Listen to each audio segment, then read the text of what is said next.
បាទជំរាបសួរពុកម៉ែបងប្អូនទាំងអស់គ្នាបាទថ្ងៃនេះមានត្រាក់ទ័របាទលោកមួយគ្រឿងបងនេះត្រាក់ទ័រនឹងឧបករណ៍មានមុខក្រោយបាទមានគប់និងគាល់មួយឈុតតែម្ដងបាទហើយចំណែកត្រាក់ទ័រហ្នឹងគឺម្ចាស់លក់ប្រញាប់លុយបាទម្ចាស់គឺកុនលុយខ្លាំងមែនតែនបងណាបាទចំណែកត្រាក់ទ័រហ្នឹងម្ចាស់គឺ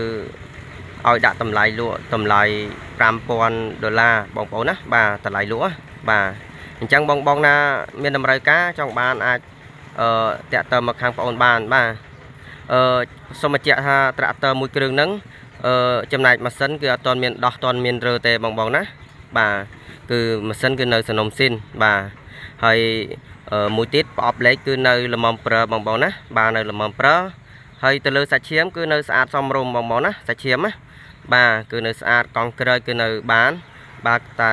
ស្ទើរកង់មុខបងស្ទើរកង់មុខបាទហើយចំណែកគប់នេះនៅភិនភាកប៉ុណ្ណេះបងណាបាទគប់អង្គលគឺនៅប្រើបានទាំងអស់បាទគាត់ថាវារៀងចំណាស់តិចចឹងណាបងណាបាទសាច់ឈាមវាអត់សូវភ្លឺបាទដោយសារតាត្រាក់ទ័រយើងវាសេរី016បងណាបាទប៉ុន្តែម៉ាស៊ីនគឺអត់មានដោះមានរើទេនៅសំណុំល្អណាស់បាទនេះចំណែកបតីចំហៀងមកខាងទៀតណាបងប្អូនទាំងអស់គ្នាបាទ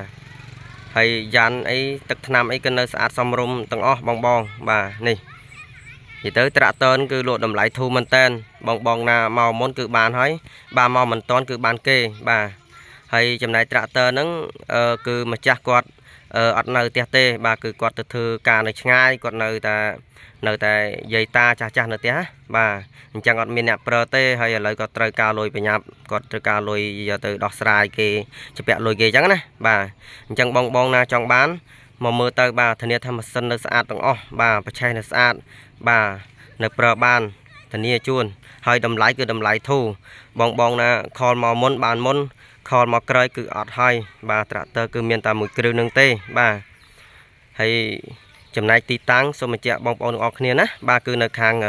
ខេត្តព្រៃវែងបាទគឺនៅខាងខេត្តព្រៃវែងយើងបាទអញ្ចឹងបងណានៅចិត្តអីអាចមកមើលមុនទៅបាទគឺបានយកទៅប្រើហើយបាទនេះគឺសាច់ឈាមគឺនៅស្អាតសមរម្យល្មមប្រើត្រាក់ទ័រហ្នឹងណាបាទហើយបងប្អូនណាមិនទាន់ជួយចុច like មិនទាន់ជួយចុចជាវ Subscribe នៅក្នុង Channel របស់ខ្ញុំបាទពុកម៉ែបងប្អូនជួយចុចម្នាក់មួយមកបាទដើម្បីពុកម៉ែបងប្អូននឹងទទួលបានវីដេអូដែលខ្ញុំផុសលើកក្រោយទៀតបានមុនគេបានឃើញបានទស្សនាមុនគេបាទចំណែកខ្ញុំមានប៉ុណ្ណេះចែករំលែកបាទជូនទៅកាន់បងប្អូនទាំងអស់គ្នាបាទហើយក៏សូមអរគុណច្រើនបាទសូមជម្រាបលា